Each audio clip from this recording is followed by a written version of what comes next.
Saludos, bienvenidos a un nuevo video. Esta vez vamos a hablar sobre fase, retardo de grupo y polaridad. Espero que con esto se despejen algunas dudas. He tratado de hacer un esquema lo más claro posible.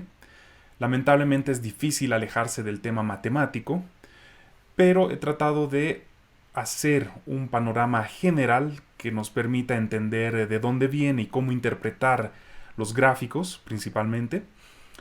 Además que el tema matemático va a estar ahí en el video para que ustedes más adelante puedan profundizar en algún tema en particular. Así que empezamos y bienvenidos. Lo primero que quiero mostrarles es un pequeño repaso de algunas funciones matemáticas. La primera, que está en pantalla, es una función clásica y de t igual a x. Esta es la función clásica lineal, como se puede apreciar en el gráfico a continuación. Una característica es que esta función es lineal para todos los valores. Justamente es una función lineal por la forma que tiene la gráfica. Y alguna variación que podemos encontrar es cuando cambiamos el signo a la función. Al cambiar el signo de la función, la gráfica se invierte. Otra función clásica que quiero comentarles un poco es esta de acá, que me imagino muchos la han visto y es algo bien estudiado en el mundo de las matemáticas y en el mundo del sonido cuando uno se involucra más en este rubro. Pues una clásica función senoidal, I de t es igual a la amplitud seno de omega t más teta en este caso, por dar algún nombre a ese valor, a ese factor. Y vamos a mencionar a grandes rasgos un poco de cada uno. El primero que voy a mencionar es la amplitud, que es la A, que la puse ahí en rojo, que básicamente nos va a indicar justamente eso, la amplitud en mayor o menor medida. Si es un valor menor a 1, la amplitud decrece. Si es un valor mayor a 1, la amplitud aumenta. Otro de los factores es omega. No es W, es omega, por si acaso es la letra griega, que significa frecuencia angular. He puesto una gráfica al respecto cambiando la frecuencia, en este caso aumentando la frecuencia angular, para que ustedes aprecien cómo se modifica el comportamiento en el gráfico. Obviamente estamos hablando ya de un tema frecuencial, que es algo que me imagino ya ustedes dominan, ya conocen. Por si acaso, siempre que hable de frecuencia, a menos que diga lo contrario, estoy hablando de una frecuencia angular. No la frecuencia que la mayoría manejamos o conocemos, que va de 20 a 20.000. La fase, que está representada ahí en rojo, en esta parte de acá, es un desplazamiento de la función, ya sea hacia la izquierda o hacia la derecha. Si el signo es negativo, va a ser hacia la derecha, y si el signo es positivo, va a ser hacia la izquierda. Como ustedes pueden apreciar acá, la función se corrió levemente hacia la derecha, por lo tanto esto era un valor negativo. A este valor, a esta parte de la función, se la conoce como fase, que es algo que vamos a hablar más adelante a detalle. Y finalmente, antes de entrar a otros temas, la polaridad. La polaridad se ve reflejada en el cambio de signo acá, y por eso lo remarqué en rojo. La polaridad lo que va a hacer es invertir, hacer una especie de espejo de la función, y simplemente hace eso, invierte la función. Mucha gente, y no solamente la gente, sino en muchos libros o incluso en los equipos, se confunde o se suele confundir la polaridad con la fase. La fase es un desplazamiento y la polaridad es una inversión. No es lo mismo, aunque eventualmente pueden tener resultados parecidos. El caso tal vez más común es en los preamplificadores de audio, donde existe un switch para cambiar la polaridad. Es justamente esto, invertir la polaridad, invertir la función. pero viene denotada o muchos le dicen fase. ¿Ya? Entonces, eso es lo primero que me gustaría que quede bien claro, que una cosa es polaridad, otra cosa es fase. La polaridad simplemente la dejo acá, es una inversión sencilla, es un cambio de signo. Y el tema de la fase lo vamos a desarrollar con más detalle a continuación. Otra cosa que quiero que quede bastante clara es el mundo análogo y el mundo digital. Generalmente en el mundo análogo, que es lo que hemos estado viendo hasta ahora y es algo que uno empieza estudiando en las matemáticas, es un mundo continuo y se lo suele denotar como se especifica acá arriba. La función y o y en paréntesis la variable de la cual depende. En este caso t, el tiempo. Cuando nosotros pasamos a una nomenclatura digital, a una nomenclatura de secuencias discreta, se lo denota de la siguiente forma como está acá abajo. Es i, ya no es paréntesis, es corchete, y ya no es tiempo, es n, porque son cantidad de muestras con los que uno va a trabajar.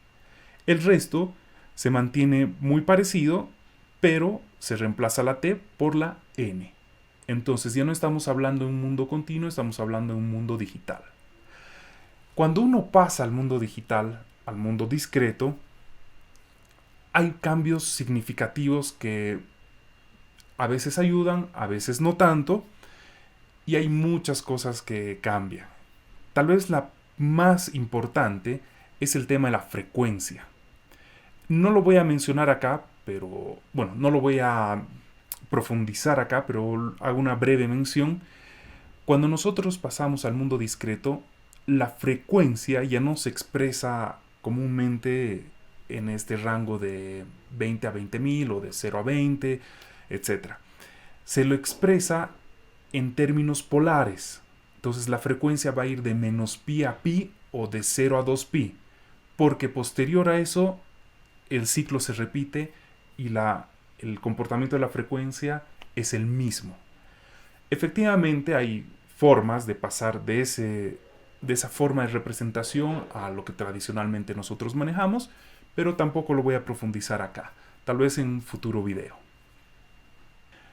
Algo que también les invito a un poco profundizar, estudiar cuando tengan tiempo, es el tema de los complejos. El tema de los complejos es una herramienta matemática muy útil porque nos permite incluso representar funciones, nos permite representar números en una forma polar compleja porque los cálculos van a ser mucho más sencillos. Básicamente, un número complejo, llamémosle x, va a estar representado bajo esta forma. A más JB, A donde es la parte real, JB en realidad B es la parte imaginaria y suele denotarse con la letra I acompañada. Pero vamos a usar la letra J mucho porque a veces cuando estamos con esta matemática abordando el tema electrónico se confunde con la I de corriente. Entonces se suele denotar con la letra J. Pero denotar I o J es exactamente lo mismo. Pero también se lo puede representar en una forma polar, como lo tienen acá a continuación, que vamos a mencionar brevemente algunos de esos aspectos. Bajo esa perspectiva polar, se define el módulo de x y se denota de esta forma. X con estas dos barras va a ser igual a la raíz de la parte real al cuadrado más la parte imaginaria al cuadrado. Este es el módulo del complejo. Y se denomina ángulo o fase y se denota con este símbolo de acá del número complejo como el arco tangente de la parte imaginaria sobre la parte real. No voy a profundizar en esto, pero me gustaría que esto quede bien claro, bien presente, porque lo vamos a mencionar más adelante.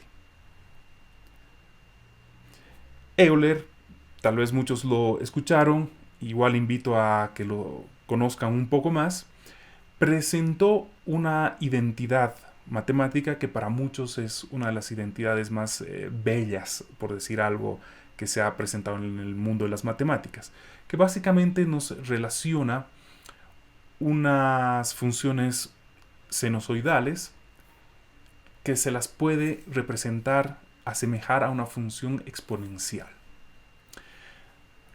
Lo propio no voy a entrar en detalles, pero hay que tenerlo bien claro.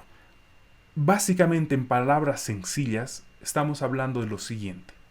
Las funciones senoidales, seno, coseno, etc., con lo cual nosotros representamos el sonido, lo podemos igualar o representar en una perspectiva polar bajo la mirada de e elevado a menos j algo.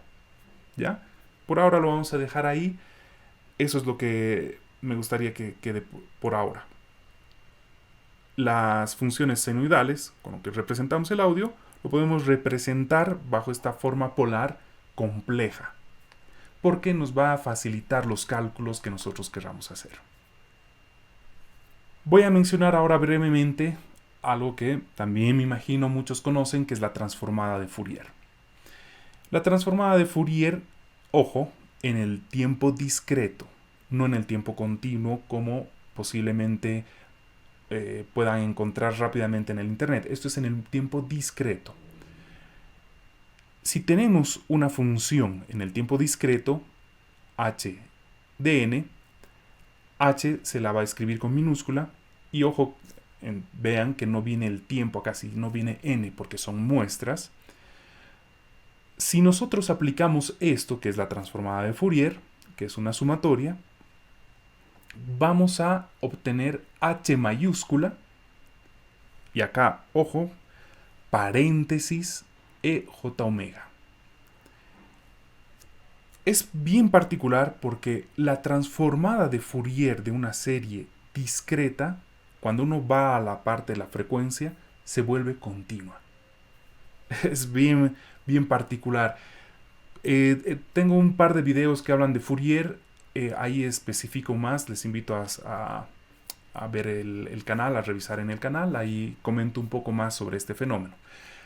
Posteriormente, en la práctica, no nos quedamos con la forma continua de la transformada de Fourier. Entonces tenemos que discretizarla. Por eso de ahí viene el término de DFT, que es la transformada discreta de Fourier. Y posteriormente, como la DFT es muy difícil de calcular, más que difícil, lleva mucho tiempo, hay una forma, usando esta periodicidad de 2pi, de hacer algoritmos que nos permitan hacer un cálculo rápido. Por lo tanto, la DFT no es que se la calcula en la práctica, sino que se hace su forma rápida, la FFT. Eso lo tengo en otros videos, les invito a revisarlo. Pero ahora, por ahora nos vamos a quedar que esta es la forma de transformar o de representar en el dominio de la frecuencia las secuencias en el dominio del tiempo. Este autovalor llamado h, por decir algo, se denomina la respuesta en frecuencia del sistema y es una función compleja.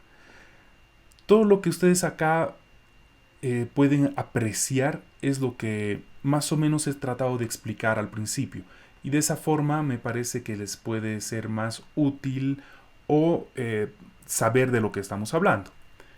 H es la función, es mayúscula, entonces está en el dominio de la frecuencia. Si fuese minúscula, estuviese en el tiempo. H mayúscula me indica que es dominio de la frecuencia. El omega presente me indica que depende de la frecuencia. EJ lo que me está indicando que es compleja. Es una función compleja. Es decir, que va a tener parte real y parte imaginaria. Y los paréntesis me indica que es en el dominio continuo, no discreto. Si recuerdan la lámina de los complejos, como es una función compleja, va a tener un módulo y se va a denotar con esas dos barras a los costados. Y va a tener una fase que se la denota con este símbolo de acá y de la función. Espero se esté comprendiendo. Vamos a ver ahora un caso especial. Hay una función que la vamos a denominar x de n, que es igual a ej omega n. Es una función que por ahora vamos a suponer función de prueba. Lo que vamos a hacer con esa función es introducirla en la transformada de Fourier y vamos a ver qué es lo que pasa. La introducimos, tratamos de calcularla y lo que obtenemos es lo siguiente. Por propiedad algebraica, cuando tú tienes la misma base en esta operación, en esta multiplicación, los exponentes se suman. Entonces j omega n menos j omega n nos da 0. E elevado a 0 nos da 1. Y es una constante, no depende de n, entonces toda la sumatoria se anula. Por lo tanto, la respuesta de frecuencia de esta función e elevado a j omega n es 1, es una constante. Y si yo la quisiera representar en decibeles, 20 logaritmo de 1 es igual a 0. Es decir, una respuesta totalmente plana y que no altera nada. Básicamente, tendría que ser o vendría a ser una función unitaria, que no altera ni en ningún sentido las operaciones en las transformaciones que vayamos a realizar. Entonces, esta es una función unitaria de respuesta plana. Vamos a ver ahora un nuevo caso particular especial. La misma función, pero la vamos a desplazar n sub d muestras. La vamos a desplazar. Estamos haciendo un corrimiento de la función. Lo propio, vamos a introducirla en la transformada de Fourier. Nos da eso. Resolvemos un poco de matemáticas, nos da esto. Y fíjense que la multiplicación de este con este es un caso similar al anterior. J omega n, eso nos da 0, elevado a 0, 1. Por lo tanto, la transformada de Fourier de esta función, que por si acaso se la conoce como retardo ideal, es simplemente este valor del medio. Es decir, que la transformada de Fourier de esta función denominada retardo ideal es e elevado a menos j omega n sub d. Y aquí empieza a estar el asunto clave y lo que nos va a empezar a dilucidar cómo interpretar la fase cuando estemos hablando en audio principalmente. Es una función compleja, por lo tanto tiene un módulo. El módulo es lo que acompaña al exponente, todo lo que está acá. Y se autoescribe 1. Generalmente el 1 no se escribe en este tipo de situaciones, ¿no? Para los que han estudiado matemáticas. Por lo tanto, el módulo es 1, es decir, que es respuesta de frecuencia plana. Pero el módulo, el ángulo, no es el mismo que el anterior caso. En el anterior caso era una constante, pero acá sí tenemos ángulo. Y el ángulo es lo que acompaña a la j en esta representación polar. Es decir, que el ángulo de esta función es menos omega n sub d. Menos omega n sub d. Esos tres elementos. Por lo tanto, la gráfica de esta función, de este ángulo, es la siguiente. Si recuerdan la primera lámina, yo les puse la función lineal. La función lineal era un valor simplemente igualado a la variable. Acá está pasando algo similar. Fíjense que el hecho de tener el negativo, lo que nos está indicando es la inclinación. Si fuese positivo, estaría al otro lado. Como es negativo, está hacia este lado. N sub d, que es una constante, es la cantidad de muestras que se ha retrasado la señal, lo que nos va a dar es la inclinación, el grado de inclinación. Es decir, si no hubiese retardo, tendríamos esta inclinación. A medida que empezamos a ganar retardo, la curva va cambiando de inclinación. Y omega va a estar representada acá como el eje de X frecuencial, y obviamente esto va a estar en grados, porque estamos hablando de la fase. Espero que hasta acá esté más claro, se esté entendiendo. Cualquier consulta adicional, siempre saben que trato de responder en los comentarios. Entonces, si es que no tuviésemos ningún retardo en esta función, tendríamos una fase lineal explicada o graficada de esta forma. Una línea totalmente horizontal. Si tenemos un retardo, por decir algo, 100 muestras,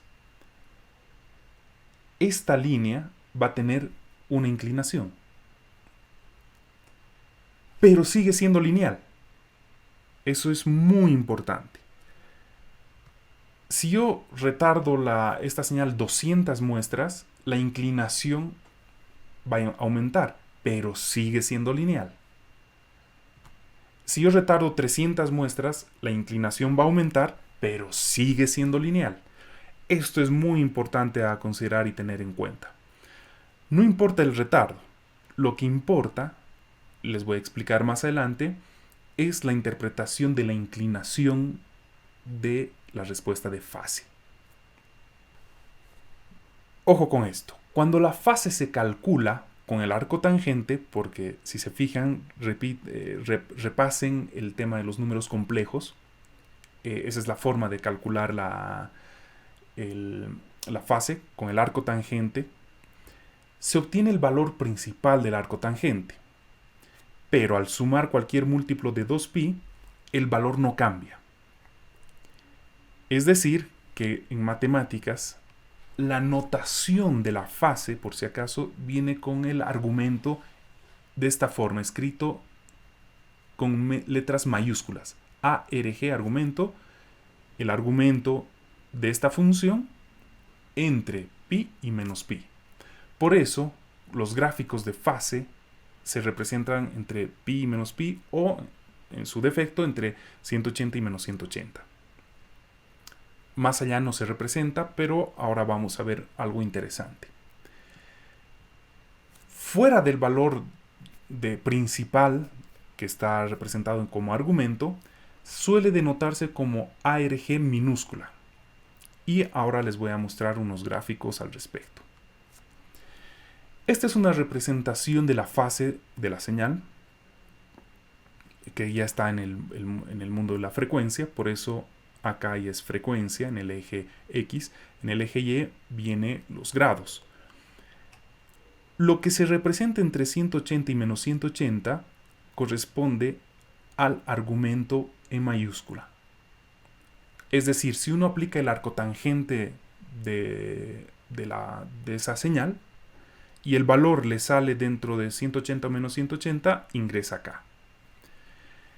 Si el valor está fuera, está más allá de 180 y menos 180, se denomina o se denota con el argumento en minúscula.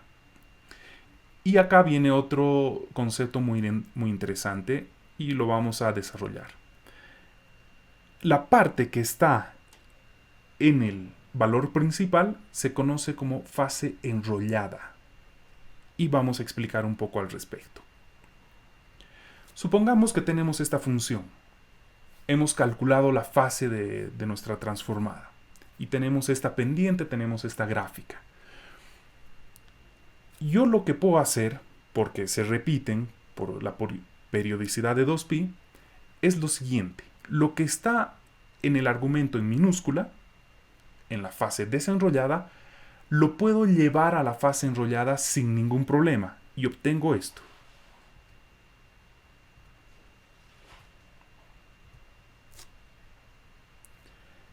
Fíjense que lo que hice fue los valores del argumento en minúscula, llevarlo a la fase enrollada. Por lo tanto, cualquier representación gráfica de la fase en su versión desenrollada es exactamente igual a su representación de la fase en su forma enrollada. Esta forma enrollada es la que generalmente encontramos en los softwares de medición o lo que el fabricante nos entrega al respecto de la fase. Es muy común que nos entreguen una gráfica de la fase enrollada entre menos 180 y 180, pero no significa que sea diferente a la versión desenrollada. Entonces, si acá tenemos una fase lineal expresada en su forma desenrollada, al representarla en su forma enrollada es exactamente lo mismo, es exactamente lineal. Si es lineal desenrollada, es lineal de forma enrollada. Entonces acá lo que tienen que tener bien claro es la pendiente. Veamos un ejemplo práctico. Esta es una medición de un altavoz de 2 vías que se realizó con el Smart Life en una caja muy sencilla. El filtro de cruce estaba alrededor de los 2000 Hz y me entrega esta versión. A primera vista, muchas veces esto es como chocante porque uno no sabe cómo interpretar esto. Entonces lo que voy a hacer, o lo que hice, fue copiar estos valores en un Excel, en una tabla de Excel, y manualmente desenrollé la respuesta de fase y lo que obtuve es esto. Fíjense que acá viene la respuesta de fase, acá hay una pequeña curva, que es esta de acá. Luego viene acá otra pequeña curva, que es esta de acá, etc. Entonces, a veces es más cómodo ver su representación desenrollada, pero bueno, hay que acostumbrarnos a ver la representación enrollada porque es lo que nos entrega.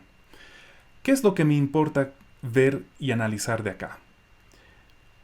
Los 2000 Hz están aproximadamente en este punto. Y en la parte enrollada están en este punto. Es decir, que el woofer tiene aproximadamente esta pendiente, si yo lo hiciese de una forma lineal matemática aproximada. Es decir, si yo me vuelvo a este gráfico, tengo que fijarme si esta pendiente es más o menos igual a esta pendiente y es más o menos igual a esta pendiente, y efectivamente es así. Más allá de alguna imprecisión, esta pendiente en general es más o menos igual a esta, más o menos igual a esta, que si yo la veo en su forma desenrollada sería esta de acá. ¿Qué es lo que pasa? En el Twitter, en el rango de actuar del Twitter, en el rango frecuencial, que es esta porción de acá, fíjense que la pendiente cambia. En su forma desenrollada es esta de acá. Haciendo una aproximación aproximada, si vale la redundancia, obtengo esto. ¿Me dejo entender? Es decir, que el woofer tiene una pendiente y el Twitter tiene otra pendiente. Me está diciendo que las frecuencias del woofer están llegando más tarde que las frecuencias del Twitter. La frecuencia del Twitter tiene una pendiente mucho menor, por lo tanto me está llegando antes. El woofer tiene una pendiente mucho mayor, me está llegando después. Espero que con esto ya empecemos a tener más claro cómo interpretar un gráfico de fase.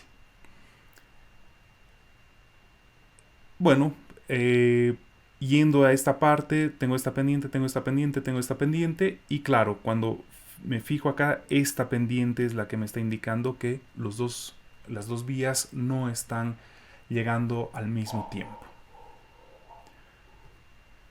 Un ejemplo, digamos, profesional, el Bowers & Wilkins de la serie 802.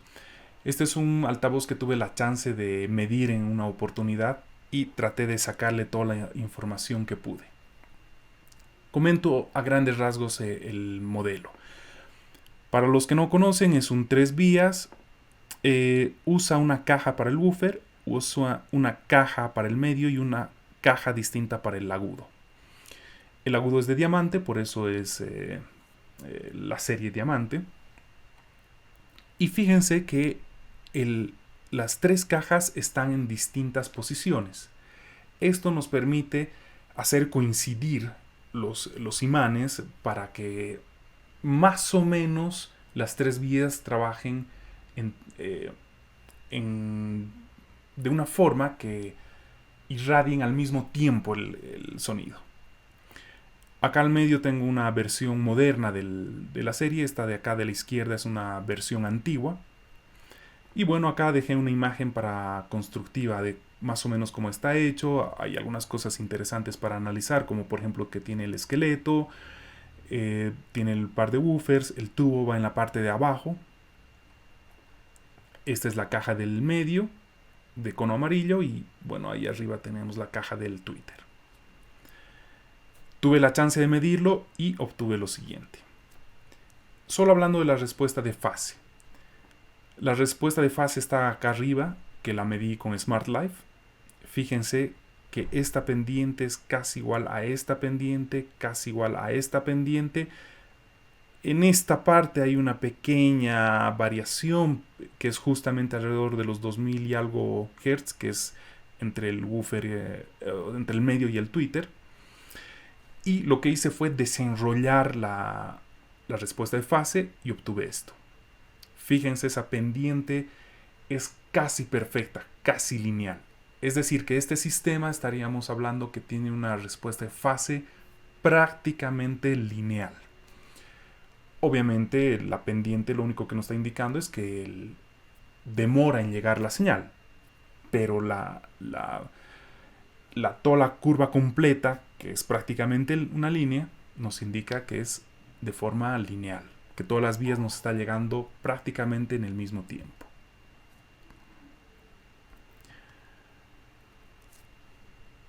A veces, bueno, no a veces, es muy común que la interpretación de la gráfica de la respuesta de fase no sea sencilla. Entonces, podemos aplicar un retardo de grupo o group delay. El retardo de grupo es algo muy sencillo, muy intuitivo y sinceramente, a pesar de esta nomenclatura matemática un poco engorrosa tal vez, es muy sencillo de interpretar, ya que el group delay es la derivada de la fase. La derivada de la respuesta de fase. Si la respuesta de fase ideal, que ya la hemos analizado, es esta de acá, que es igual a menos omega n sub d, la derivada de una función de estas es muy sencilla. Es simplemente nd.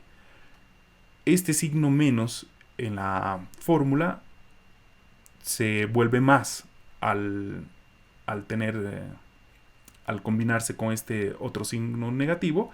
El omega, como es una variable sencilla sin ningún otro elemento para los que saben derivada, se omite y lo único que nos queda es la constante, la cantidad de muestras retrasadas n sub d. Por lo tanto, el gráfico es muy sencillo de interpretar. Ejemplo. Si nosotros tenemos una respuesta de fase, por decir algo, 100 muestras y tenemos esa pendiente, la derivada, el group delay o el retardo de grupo va a ser 100. Y el gráfico es simplemente una línea recta. Como el gráfico de fase es difícil de interpretar, si yo quisiera saber más o menos cuánto tiempo o cuánto retraso tiene la señal en distintas frecuencias, me voy al group delay. Si el group delay es una constante para todas las frecuencias, significa que todo está en fase. Volvamos al ejemplo del 2 vías que tenía un problema de fase entre el woofer y el tweeter. El group delay sería algo así, algo similar porque no lo medí, sería algo aproximada como esto.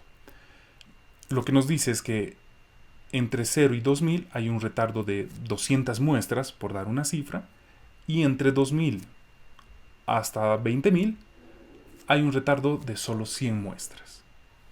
Este group delay, este retardo de grupo, me está diciendo que lo mismo, en realidad me dice lo mismo, que el Twitter está llegando antes porque solo tiene un retardo de 100 muestras y el buffer está llegando después porque tiene un retardo mayor de 200 muestras. Lo que voy a tratar es de que el retardo de grupo sea lo más plano posible. Espero que con esto se entienda mucho mejor el tema de retardo de grupo. Es mucho más fácil que me muestren un retardo de grupo para que yo lo analice, para que yo lo interprete, que muchas veces me muestren un gráfico de fase. Un ejemplo final para comentar de mis monitores. Estos son los que estoy usando actualmente en el estudio. No por nada, en cierta medida me basé en los Bowers & Wilkins. Obviamente no puse un diamante de Twitter porque cuesta alrededor de $10,000 el par, aunque quisiera.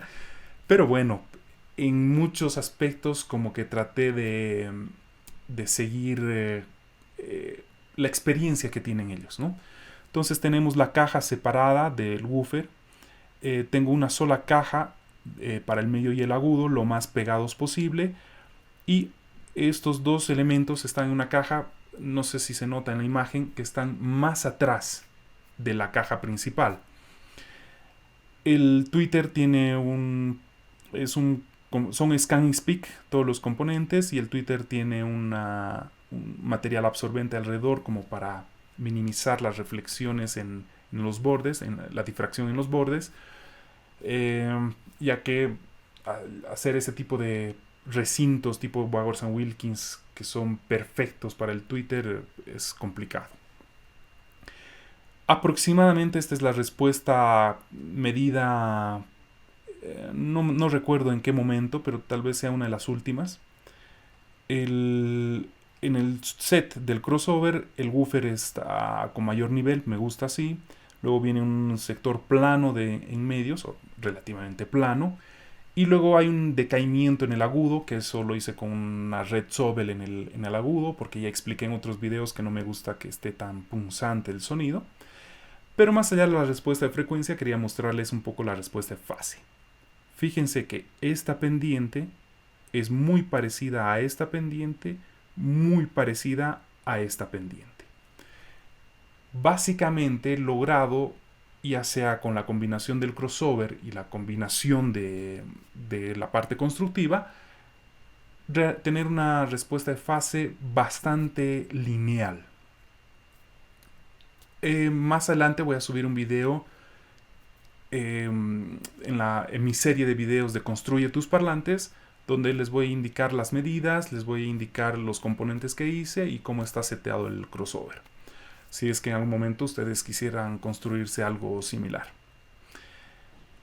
En algún momento se comentó fase logarítmica. Lo que yo entendería es que en vez de tener una fase de pendiente lineal, se tuviese una fase como así inclinada, algo logarítmico. Sinceramente no tengo mucha información al respecto, tampoco es algo que me motive a investigar, porque en temas de altavoces o tienes fase lineal o no tienes fase lineal. Y por si acaso, tampoco es para matarse si uno no tiene fase lineal. La fase es la fase, está ahí, es parte del sistema, es parte inherente. Por más tecnología que tienes, nunca lo vas a hacer lineal, a menos que uses algún DCP muy especial. Pero bueno, eso ya es para otro tema, es para gustos, etc. Lo que me interesaba era que quede claro el tema de polaridad, que es simplemente una inversión, el tema de la fase, cómo se la interpreta, de dónde viene, que básicamente estamos buscando la correlación de las pendientes en el gráfico. No importa si la pendiente es así, así, así, así, si todas las pendientes son las mismas, es fase lineal. Y finalmente acerca del group delay o el retardo de grupo, que es una otra forma de ver la fase, que yo lo interpreto así, una forma cómoda de interpretar si hay problemas o no en la fase. Espero que con esto esté más claro. Cualquier otra duda, saben que estoy por acá en los comentarios. Nos vemos en el próximo video.